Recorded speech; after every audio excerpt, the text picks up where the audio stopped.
Hello guys, welcome to victory studies. Okay guys, ఈ వీడియోలో X quadratic equation 4.1 లోని second question లోని last problem.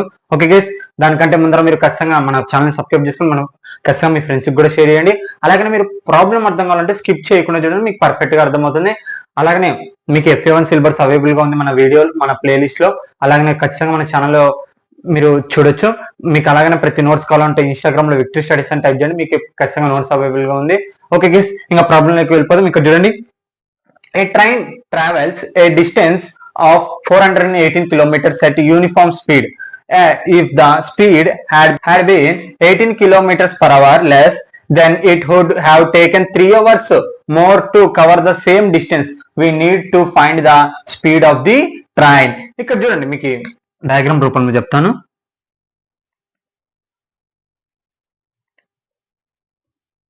ఓ train అనుకోండి.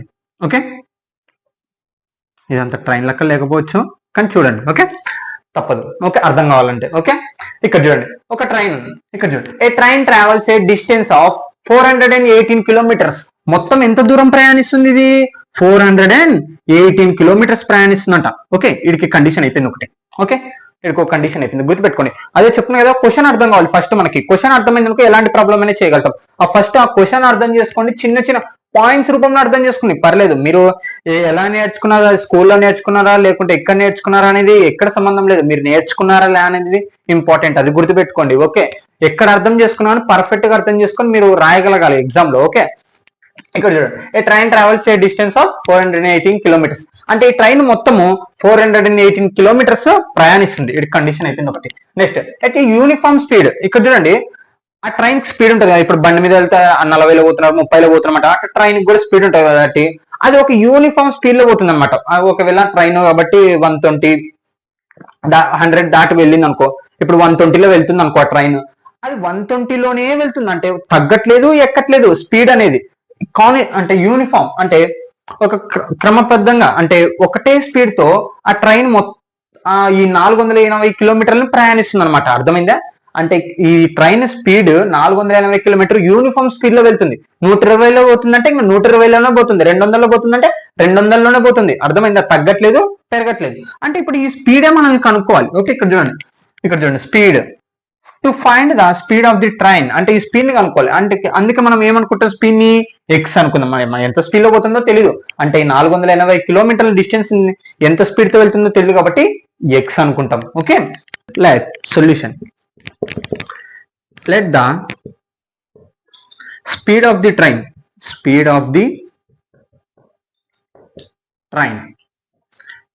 be x kilometers per hour. Okay, x kilometers per hour. Thus, let the speed of the train be x kilometers per hour. Okay, distance. ఎంత distance మొత్తము ప్రయాణిస్తున్నది? 418 kilometres కదా. 418 kilometres. అర్థమైంది కదా, మనకి ఎంత speed వెళ్తుందో తెలియదు కాబట్టి ఎక్స్ అనుకున్నాం. ఎంత దూరం ప్రయాణిస్తున్నది? 480 కిలోమీటర్లతో వెళ్తుంది. ఓకే, ఇక్కడ చూడండి, time taken to travel 418 kilometres. Okay, ఇప్పుడు మనకి టైం ఫార్ములా అందరికి తెలిసే ఉంటుంది, మనం ఫిజిక్స్ లో చదువుకుంటాం కదా. టైం ఫార్ములా ఏంది మనకి? Time equal to distance by speed కదా. మనం చదువుకుంటాం, ఫిజిక్స్ లో చదువుకుంటాం. టైం ఈక్వల్ టు ఏంది? Distance by speed. ఓకే, మనకి టైం తెలియదు కాబట్టి ఇక్కడ చూడండి, టైం తెలియదు కాబట్టి ఏమన్నా టైం అనే రాస్తున్నాం. Okay, time equal to distance ఎంత మొత్తము, టైం టేకెన్ టు ట్రావెల్ మొత్తం ఎంత డిస్టెన్స్ మనకి? 418 కిలోమీటర్స్. 418. మనకి స్పీడ్ అంటే ఏమనుకున్నాం మనం? ఎక్స్ అనుకున్నాం కాబట్టి ఎక్స్.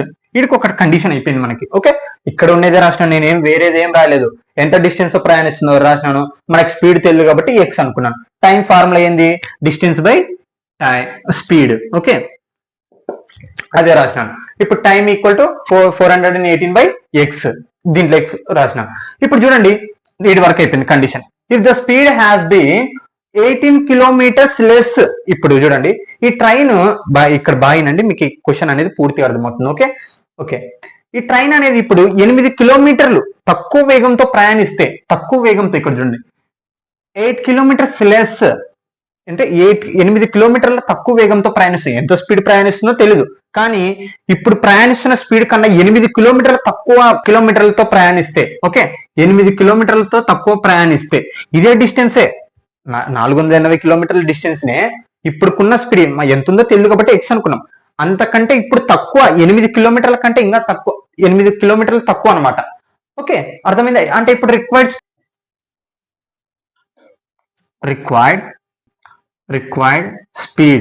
స్పీడ్ ఏమవుతుంది? ఇప్పుడున్న స్పీడ్ కన్నా 8 కిలోమీటర్లు తక్కువ, 8 కిలోమీటర్స్ పర్ అవర్. ఓకే ఇప్పుడు చూడండి అర్థమైంది కదా? Okay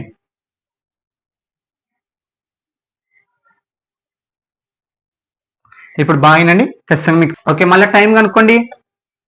time equal to distance by speed కదా. డిస్టెన్స్ ఎంత మనకి 418 కిలోమీటర్సే. ఓకే 418 కిలోమీటర్సే. ఓకే ఇప్పుడు స్పీడ్ ఎంత? X minus 8. ఈడికో కండిషన్ అయిపోయింది. ఓకే ఈడికో కండిషన్ అయిపోయింది. ఇదంతా క్వాడ్రాటిక్ ఈక్వేషన్ అనుకోవాలి. Okay less than would have taken 3 hours more than to cover the same distance. ఈ 480 కిలోమీటర్లు ఉంది కదా, 3 hours పెరుగుతుందంట. ఇప్పుడు ఏంది 3 hours పెరుగుతుంది. ఇలా తక్కువగా ప్రయాణిస్తే 3 hours పెరుగుతుంది. అంటే దీంట్లోకి ఇక్కడ టైం టేకన్ 418 కిలోమీటర్స్ 3 hours పెరుగుతుంది. అప్పుడు ఏమవుతుంది ఇక్కడ చూడండి, ఇంకా క్వాడ్రాటిక్ ఈక్వేషన్ ఇక్కడ చూడండి, టైం మొత్తం ఈక్వల్ కాబట్టి 418x ప్లస్ 3 hours పెరుగుతుంది కదా. మనకి ఇక్కడ చూడండి టైంలో 418/x. ఓకే ఈక్వల్ టు ఇప్పుడు ఏంది 418/x మైనస్ 8. 3 hours పెరుగుతుంది మనకి ఇక్కడ చూడండి. More to cover the same distance, 3 hours more distance అంటే సేమ్ డిస్టెన్స్ 480 కిలోమీటర్లనే సేమ్ డిస్టెన్స్ ఎంత పెరుగుతుంది? ఇప్పుడు 3 hours పెరుగుతుంది. ఓకే ఇప్పుడు ఈక్వేషన్ తయారు చేయాలి మనం. ఇక్కడ చూడండి ఎల్సిఎం ఏం లేదంటే ఏముంది, ఎక్స్ దిద్దాం. 418 plus 3x. ఎందుకు 3x రాసుకున్నాను? ఇక్కడ డినామినేటర్ 1 ఉంది మనకి, ఇంటూ ఎక్స్ చేద్దాం.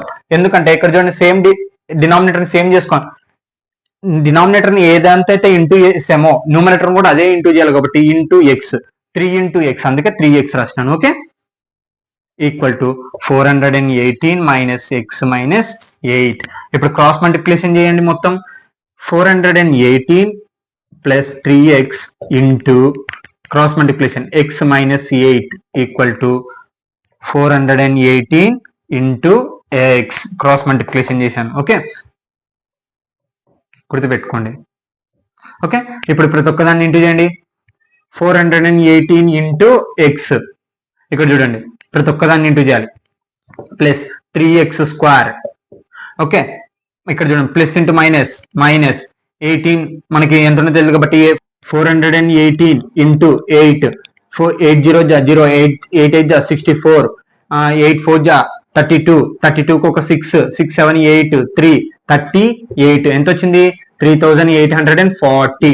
ఓకే ఇక్కడ చూడండి మళ్ళా 8 3 24, x ఉంది కాబట్టి x plus into minus equal to 418x.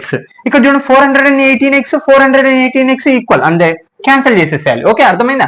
ఇప్పుడు మనం మామూలుగా ఈక్వేషన్ లెక్క చేంజ్ చేయాలి. మామూలు ఈక్వేషన్ లెక్క చేంజ్ చేస్తే 3x స్క్వేర్ తర్వాత ఏమండాలి -24x, అంటే క్వాడ్రాటిక్ ఈక్వేషన్ లెక్క చేంజ్ చేయాలి. క్వాడ్రాటిక్ ఈక్వేషన్ ఏంది మనకి ax square plus bx plus c equal to 0. ఇది కదా మన క్వాడ్రాటిక్. ఫస్ట్ x స్క్వేర్ ఉండాలి, తర్వాత x ఉండాలి, తర్వాత కాన్స్టెంట్ నంబర్ ఉండాలి, తర్వాత నంబర్ 3840 ఈక్వల్ టు 0. ఓకే ఇప్పుడు ఇదంతా ఒక టేబుల్లో కామన్ అవుతుంది. దేంట్లో 3 టేబుల్లో కామన్ అవుతుంది. ఇక్కడ చూడండి 3 టేబుల్ కామన్ తీద్దాం. 3x స్క్వేర్ మైనస్ 24 ఎన్ని టైమ్స్ అవుతుంది? 8 టైమ్స్ అవుతుంది. x మైనస్ ఇప్పుడు చూడండి ఇది ఇంత పెద్ద నంబర్ మనకి ఎంత పోదు కాబట్టి భాగరం చేస్తే సింపుల్ గా తెలిసిపోతుంది మీకు. అంటే 3 తో భాగరం చేయండి. 38480, 3 1 3, 0 మిగులుతుంది. 8 దింపుకుంటాం. 3 2 6, 2 మిగులుతుంది. 4 దింపుకుంటాం. 3 8 24, 0 దిగులుతుంది. మొత్తం 0 వస్తుంది. ఓకే ఓకే గైస్, అంటే ఎన్ని టైమ్స్ అవుతుంది మొత్తము? 1280. Okay equal to 0. 1218 times 3 table అవుతుంది. ఇక్కడ 3 అనేది ఇంటూ చేస్తుంది. ఇవతలకి ఏమవుతుంది? Divided by 0 by anything value ఏమవుతుంది? 0 అవుతుంది. అంటే x square minus 8x minus 1218 equal to 0.